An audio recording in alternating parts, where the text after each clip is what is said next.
Ada 9 kompetensi dasar yang akan kita bahas dalam semester pertama, ya, antara lain memahami ragam aplikasi komunikasi data, kemudian menganalisis berbagai standar komunikasi data,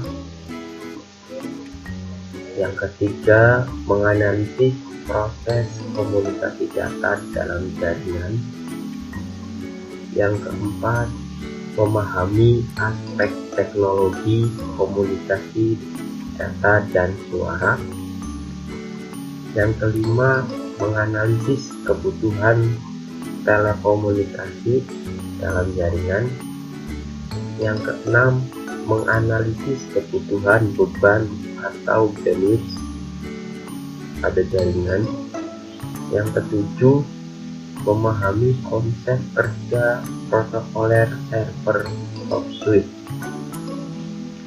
yang kedelapan memahami diagram rangkaian operasi komunikasi VoIP, yang kesembilan memahami bagan dan konsep kerja server of switch berkaitan dengan PBX. Itu kompetensi dasar yang nanti kita akan bahas di semester 1. Kemudian yang prakteknya atau aktualnya itu yang pertama menyajikan karakteristik ragam aplikasi komunikasi data, yang kedua menyajikan berbagai standar komunikasi data, yang ketiga menganalisis proses komunikasi data, kemudian yang keempat menalar aspek-aspek teknologi komunikasi data dan suara, yang kelima menyajikan hasil analisis kebutuhan telekomunikasi dalam jaringan, yang keenam menyajikan hasil analisis kebutuhan bandwidth, kemudian yang ketujuh menalar konsep kerja protokoler server of switch, yang kedelapan menalar diagram rangkaian operasi komunikasi VoIP, kemudian yang terakhir menyajikan bagan dan konsep kerja server of switch yang berkaitan dengan PBX. Nah, itu kompetensi dasar yang nanti kita bahas di semester ganjil atau semester pertama ini. Kemudian untuk nilai ketuntasan minimum atau KKM untuk kelas 11 sama seperti tahun kemarin itu 78. Kemudian teknik ketuntasan sama seperti yang pernah saya sampaikan di kelas 10 sama seperti itu. Jadi yang kehadirannya banyak, tidak ada harapannya, nah sudah bisa dikategorikan tuntas. Kemudian kita masuk ke materi pertama, ya. Materi yang pertama itu kita dengan kompetensi dasar memahami ragam aplikasi komunikasi data. Jadi kita akan memahami ragam aplikasi komunikasi data, kemudian menyajikan karakteristik ragam aplikasi komunikasi data. Ya. Kita akan membahas konsep komunikasi terlebih dahulu. Jadi kita membahas konsep komunikasi. Apa itu komunikasi? Ya, ada yang tahu komunikasi apa? Nah, menurut Kamus Besar Bahasa Indonesia, komunikasi adalah proses pengiriman dan penerimaan pesan, informasi atau berita antara dua pengguna atau lebih, yang antara dua pengguna atau lebih jumlahnya, dengan tujuan saling memberikan feedback sehingga diperoleh persepsi yang sama tentang hal yang sedang dibicarakan. Jadi menurut KBBI, komunikasi adalah proses pengiriman ya, dan penerimaan pesan. Jadi kalau misalkan kita saling menyampaikan, itu seperti komunikasi menurut Kamus Besar Bahasa Indonesia. Kemudian ada berapa komponen utama dalam komunikasi? Ada beberapa komponen dalam sebuah komunikasi yang harus ada ya. Jadi komponen utama dalam komunikasi harus memenuhi 5 komponen utama, yaitu komunikator, kemudian yang kedua komunikan, yang ketiga informasi atau pesannya, yang keempat saluran komunikasi, yang kelima itu feedback atau timbal balik antara orang yang sedang berkomunikasi. Jadi yang pertama itu komunikator, yang menyampaikan, namanya disebut komunikator, orang yang menyampaikan atau orang yang pertama kali ya, menyampaikan pesan atau ngomong ke orang lain, yaitu namanya komunikator. Kemudian komunikan yang kedua, orang yang menerima informasi itu, ada yang menyampaikan, ada yang menerima. Yang menerima itu namanya komunikan. Yang ketiga informasi atau pesan, isinya apa yang ingin disampaikan, apa yang akan disampaikan, itu informasi atau pesan. Kemudian media atau saluran komunikasi, ini bisa secara langsung atau bisa lewat HP atau lewat video ya, atau lewat saluran yang lainnya. Kemudian yang kelima feedback, ada timbal balik, ada apa yang diuntungkan atau ada akibat yang diucapkan atau yang disampaikan. Itu komponen utama dalam komunikasi, ada 5 ya. Kemudian ada berapa jenis komunikasi? Nah, jenis komunikasi ini terbagi menjadi 3 kategori. Yang pertama komunikasi secara verbal, yang kedua komunikasi non verbal, yang ketiga komunikasi tertulis. Nah, untuk komunikasi secara verbal ini komunikasi secara langsung atau komunikasi saling berbicara ya, menyampaikan sesuatu dengan lisan secara verbal, secara langsung ngomong ke orangnya atau ke yang menerima pesan itu. Kemudian yang kedua komunikasi non verbal, ini komunikasi yang menggunakan gerakan. Nah, kalau misalkan mohon maaf yang tunawicara, dia biasanya berkomunikasi dengan gerakan tangan, kode atau yang lain. Itu komunikasi non verbal. Kemudian komunikasi tertulis. Komunikasi tertulis ini bisa contohnya SMS, ya, email atau yang lainnya, atau WA, itu termasuk komunikasi tertulis. Jadi jenisnya ada 3, verbal, non verbal, tertulis. komunikasi secara verbal itu kita langsung menyampaikan, kemudian atau lewat suara. Non verbal itu menggunakan gerakan yang biasanya digunakan oleh teman-teman kita yang sedang bicara. Kemudian yang ketiga, komunikasi tertulis, itu seperti SMS, WA, atau email. Nah, kemudian apa saja lingkup area komunikasi? Areanya di mana saja sih ruang lingkupnya? Nah, untuk lingkup area komunikasi itu sendiri kita dilihat dalam lingkup penyampaiannya.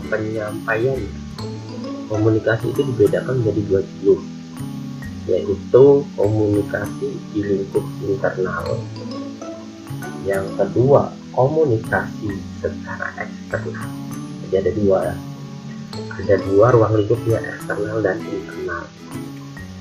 Nah, komunikasi internal sendiri adalah penyampaian ide atau gagasan yang dilakukan secara tertutup dalam ruang lingkup terbatas. Contohnya dalam ruangan, nah, di rapat, diskusi, itu contoh internal. Kemudian yang kedua, komunikasi secara eksternal. Ini merupakan model komunikasi yang telah melibatkan pihak luar dalam penyampaian gagasan atau ide. Gagasan seperti siaran pers, penyampaian berita penting, dan sebagainya. Konferensi pers itu termasuk komunikasi secara eksternal, atau penyampaian berita kalau di televisi itu. Nah, itu area yang eksternal. Kemudian bagaimana metode komunikasi? Nah, karena kita masih membahas komunikasi konsepnya, itu yang saya sampaikan mengenai komunikasi. Bagaimana metode komunikasi itu? Nah, metode komunikasi dapat diklasifikasikan menjadi dua, yaitu komunikasi secara tidak langsung. Nah, yang kedua, komunikasi secara langsung. Jadi gampangnya metodenya, bisa langsung, ngomong langsung, atau tidak langsung. Nah,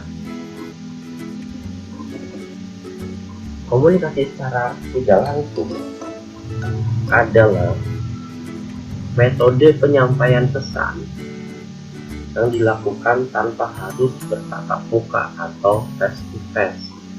Metodenya melalui SMS, chatting, email, dan lain-lain. Jadi komunikasi yang tidak langsung itu pesannya itu tanpa harus bertatap muka atau face to face. Itu biasanya menggunakan HP, komputer, email, dan lain sebagainya. Kemudian yang kedua, komunikasi secara langsung adalah merupakan cara penyampaian pesan yang jamak dilakukan oleh orang pada umumnya. Jadi dia langsung, misalkan kamu ke teman kamu yang satu bangku ngomong, menyebutkan tidak minjem, itu ketemu langsung. Nah, itu metodenya. Kemudian apa saja sih golongan komunikasi? Komunikasi itu ada golongannya. Nah, golongan setiap orang atau aktor yang sedang komunikasi dalam kesehariannya ini dapat digolongkan menjadi 3 macam, yaitu komunikasi formal, yang kedua komunikasi informal, yang ketiga komunikasi non formal. Ya, dalam sehari-hari kita itu digolongkan menjadi 3, komunikasi formal, informal, dan non formal. Nah, komunikasi formal ya, pertama adalah komunikasi yang biasanya dilakukan berdasarkan protokol atau aturan atau adat kebiasaan secara resmi, misalnya diskusi, rapat, sidang, dan lain sebagainya. Itu komunikasi formal. Kalau di sekolah itu formal harusnya berbahasa Indonesia dalam satu bahasa daerah. Kemudian yang kedua, komunikasi informal, ya, merupakan jenis komunikasi yang terjadi di luar kebiasaan atau standar komunikasi formal. Yang ketiga, komunikasi non formal. Ini merupakan perpaduan antara tipe komunikasi formal dan komunikasi informal. Jadi yang kedua formal, ya, informal. Ini dia biasa bahasa daerah, ya, sehari-hari kita di rumah. Kemudian yang non formal ini campuran antara bahasa daerah dan bahasa Indonesia. Itu mengenai komunikasi. Nah, apa saja tipenya komunikasi itu?